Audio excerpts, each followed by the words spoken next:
अस्सलाम वालेकुम, आप देख रहे हैं मेरा ऑफिशियल यूट्यूब चैनल। मैं हूँ यशफीन जमाल। आज के इस व्लॉग में बात करेंगे एक तो इलेक्शन से जुड़े मामलात। इलेक्शन इस मुल्क में फाइनली सुप्रीम कोर्ट जो है उनका उनका एक वो जो हतमी सा एक रवैया है इस वक्त इलेक्शंस को लेकर, उसके बाद ये तय है कि इलेक्शन इस मुल्क में हो रहे हैं। लेकिन फिर भी हम देखते हैं कि आए दिन कोई ना कोई ऐसी बात निकल आती है जिससे लगता है कि इलेक्शन के रास्ते में कोई रखना, कोई रुकावट डालने की कोशिश है। Supreme court, bar association, Pakistan bar council, मुख्तलिफ जो पाकिस्तान की तकरीबन सभी बार्स की तरफ से अब जो है वो कोई ना कोई एतराज़ इलेक्शन कमिश्नर जो है उनके ऊपर आ चुका है। थोड़ा सा उसके हवाले से बात करेंगे, साथ साथ कुछ बात करेंगे पाकिस्तान तहरीक इंसाफ के कुछ लोगों के कागजात नामजदगी और उनसे जुड़े मामलात जमा करवाने गए तो क्या मामला हुआ।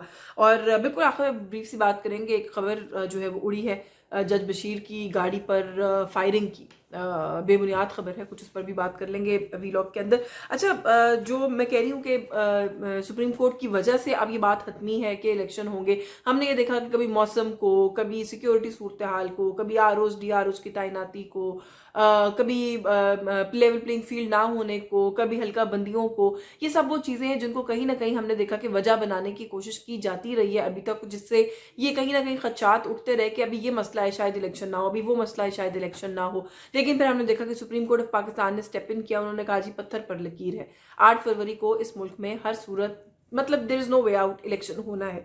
अच्छा, वो तो मामला हो गया जो भी होना था। दूसरी तरफ हमने ये देखा कि कल एक इंटरेस्टिंग सिलसिले का आगाज होता है। सुप्रीम कोर्ट बार एसोसिएशन की तरफ से एक प्रेस रिलीज पहले, फिर पाकिस्तान बार काउंसिल की तरफ से प्रेस रिलीज। दोनों प्रेस रिलीजेस के अंदर ये बात बड़ी कॉमन कि जी हमें एतमाद नहीं है चीफ इलेक्शन कमिश्नर के ऊपर। जो पाकिस्तान बार काउंसिल की प्रेस रिलीज है वो तो पूरी चार्जशीट है चीफ इलेक्शन कमिश्नर के खिलाफ। मैंने कल भी बात की थी अपने वीलॉग के अंदर कि जी जो चीफ इलेक्शन कमिश्नर हैं वो अपने नेटिव जो उनका इलाका है जेलम का, वहाँ पे उन्होंने डिलिमिटेशन जो है वो ठीक नहीं किया क्योंकि उनका अपना कोई इंटरेस्ट है। फिर हाफिजाबाद के का भी हवाला दिया गया, गुजरावाला पिंडी डिस्ट्रिक्ट की भी बात की गई। तो पाकिस्तान बार काउंसिल को तो पूरे पाकिस्तान की बात करनी चाहिए थी, इन 3-4 हलकों की क्यों? ये कहना कि उनका नेटिव हल्का है दुरुस्त नहीं है। वो उनका ताल्लुक बेरा सरगोदा, बेरा जो सरगोदा बेरा खुद डिस्ट्रिक्ट है और सरगोदा का इलाका है, वहां से उनका ताल्लुक है।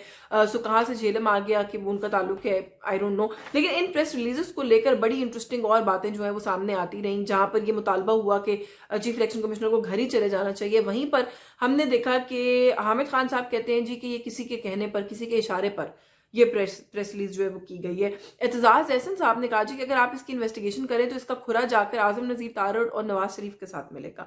अच्छा, उस बाद मुसलसल एक बात ये कही जा रही है कि सरगोदा के अंदर एहसन भून जो है सीनियर कानूनदान है नून लीग की तरफ, उनका एक टिल्ट है या एसोसिएशन है नून लीग से, उनके बारे में ये कहा जा रहा है कि झेलम के अंदर उनका ये इंटरेस्ट था कि डिलिमिटेशन के बाद 2 हल्के बने ताकि एक हल्के से वो जो है वो टिकट अप्लाई कर सकें। अब हल्का बना है एक, तो ये सारा मसला झेलम का जिक्र भी है इसके अंदर, तो ये सारा मसला वहां से ट्रिगर कराया है और डाला गया है। अच्छा, आबिद जुबैरी साहब से हमने बात की, वो ये कहते हैं जी कि मैं सुप्रीम कोर्ट बार एसोसिएशन का जितना अरसा सदर रहा मुसलसल ये एतराज करता रहा कि चीफ इलेक्शन कमिश्नर ठीक नहीं है।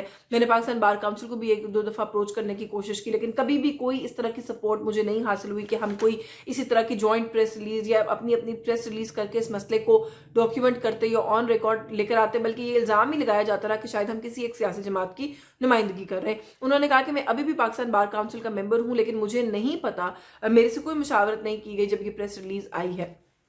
एक सर्टन ग्रुप है जिन्होंने बैठकर ये किया है और उन्होंने प्रेस रिलीज कर दिया। तो ये जब वक्त था तब क्यों नहीं की गई? सवाल हम भी यही उठाते हैं कि जब वक्त था तब क्यों नहीं की गई? इलेक्शन शेड्यूल अनाउंस हो गया, नॉमिनेशन पेपर्स जमा होना शुरू हो गए, उसके बाद ये कहना जी कि हमें चीफ इलेक्शन कमिश्नर पर एतराज है या हमें डिलिमिटेशन के किसी मामले पर एतराज है, मेरा ख्याल है कि ये अनकॉल्ड फॉर है।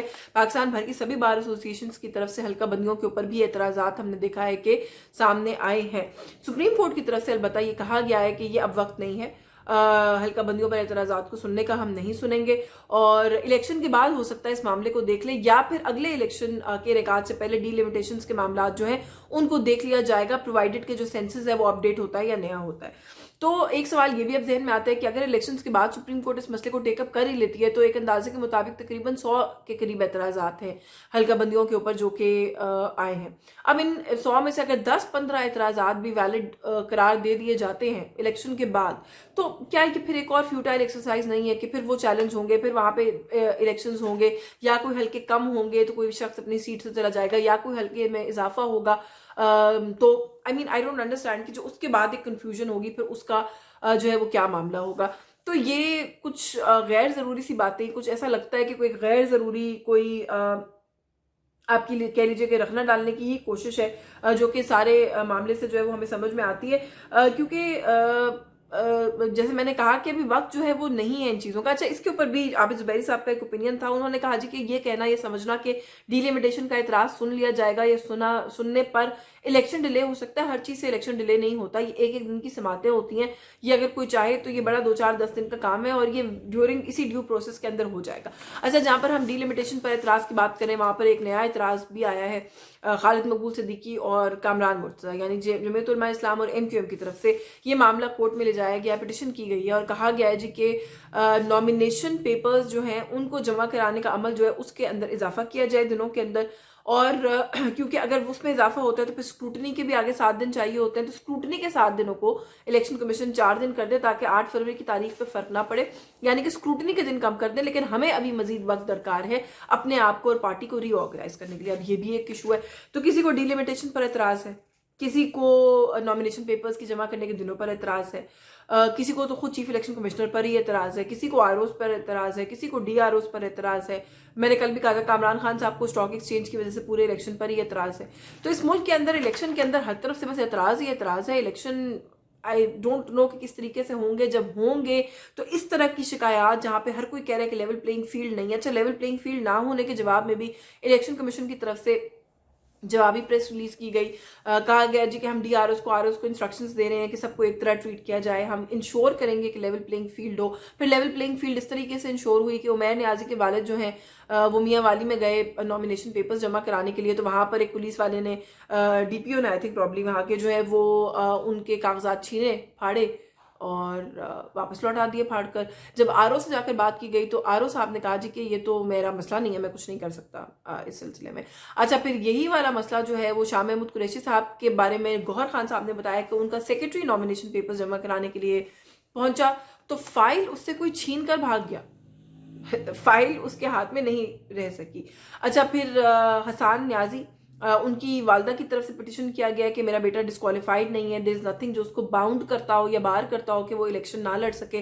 तो मैंने उसके नॉमिनेशन पेपर्स जमा कराने और मुझे मुलाकात नहीं करनी दी जा रही ताकि मैं उससे सिग्नेचर करवा सकूं नॉमिनेशन पेपर्स के ऊपर। तो अब मसला ये है कि ये सारी सूरत हाल के अंदर ये कहना कि लेवल प्लेइंग फील्ड हम प्रोवाइड कर रहे हैं, ये है। पाकिस्तान पीपल्स पार्टी ने सबसे पहले कहना शुरू किया था इस मुल्क में लेवल प्लेइंग फील्ड नहीं है, जो कि अब ये बात साबित होती चली जा रही है कि इस मुल्क में शायद लेवल प्लेइंग फील्ड वाकई नहीं है, क्योंकि एक सियासी जमात ना वो कॉर्नर मीटिंग कर सकते हैं, ना वो जलसा कर सकते हैं। उनके कोई लोग जब ये ऐलान करते हैं कि वो इलेक्शन कंटेस्ट करेंगे, उस पार्टी के प्लेटफॉर्म से उनके घरों पर छापे लगना शुरू हो जाते हैं। कोई अगर पहुंच जाता है किसी इलेक्शन कमीशन के दफ्तर के बाहर कागजात जमा कराने के लिए, कोई कागजात छीन के भाग जाता है, कोई कागजात फाड़ देता है, तो लेवल प्लेइंग फील्ड तो खैर फिर ना हुई ना, लेवल प्लेइंग फील्ड नहीं है। तो जब तक इस तरह के मामलात होंगे कि लेवल प्लेइंग फील्ड नहीं होगी तो फिर बात कैसे आगे बढ़ेगी, ये भी एक सवाल है। मैं मुसलसल ये सवाल भी अपने हर प्लेटफॉर्म से उठा रही हूँ। और आखिर में जज बशीर साहब की गाड़ी पर फायरिंग, ये एकदम से हमने देखा, ये बड़ा एक अनहेल्दी कल्चर है। ट्विटर के ऊपर भी कोई शोशा छूट जाए तो सारे मेन स्ट्रीम चैनल्स उसको फॉलो करके ब्रेकिंग न्यूज़ चला देते हैं, जैसे कि अभी चलाई गई आज, और कहा गया जी कि उनकी गाड़ी पर फायरिंग। और जब असल माजरा खुला तो वो ये है कि कोई नशे में धुत एक नौजवान था जो अपने अहल खाना को ज़दकोब कर रहा था, उनको डराने के लिए फायरिंग कर रहा था कि वो गाड़ी में बैठे और वो उनको कहीं लेके जाना चाहता था। वो जो हवाई फायरिंग उसने की अपनी फैमिली को डराने के लिए, वो ज़ाहिर है जिस इलाके में की, इत्तफाकन जज साहब की गाड़ी उस इलाके से गुजर रही थी। अब वो किसको पता चला, कैसे पता चला, वो एक ट्वीट हो गई और ये कहा गया जी कि उनकी गाड़ी पर फायरिंग हुई है। हमारे चैनल्स ने ना आओ देखा ना ताओ देखा, कह दिया जी उनकी गाड़ी पर फायरिंग हुई है, तो कोई फायरिंग नहीं हुई। उनकी गाड़ी पर वो जो नौजवान है, शख्स है जिसने फायरिंग की, हवाई फायरिंग की, उसको गिरफ्तार भी कर लिया गया है। तो इस तरह की कोई क्योस, कोई सिचुएशन इस वक्त नहीं है मुल्क के अंदर, रेस्ट शॉर्ट। बाकी जो इलेक्शन से जुड़े मामला हैं, जैसे जैसे अपडेट्स आएंगे आपके साथ शेयर करेंगे। बहुत सारे इंटरेस्टिंग एस्पेक्ट्स जो हैं वो हम देख रहे हैं कि निकल कर खुल कर सामने आ रहे हैं। तो लेट्स सी कि ये मामला जो है कहाँ जाते हैं, कब तक सुप्रीम कोर्ट की ये बात के 8 फरवरी पत्थर पर लकीर है प्रिवेल करेगी, ये भी एक सवाल है, इसको देखेंगे। आज के इस व्लॉग से बस ये कुछ आपको कंटेंट पसंद आया हो तो मेरे चैनल को सब्सक्राइब कीजिए, मेरी वीडियो को लाइक कीजिए, मेरे कंटेंट को शेयर कीजिए। Thank you so much. Allah हाफिज़।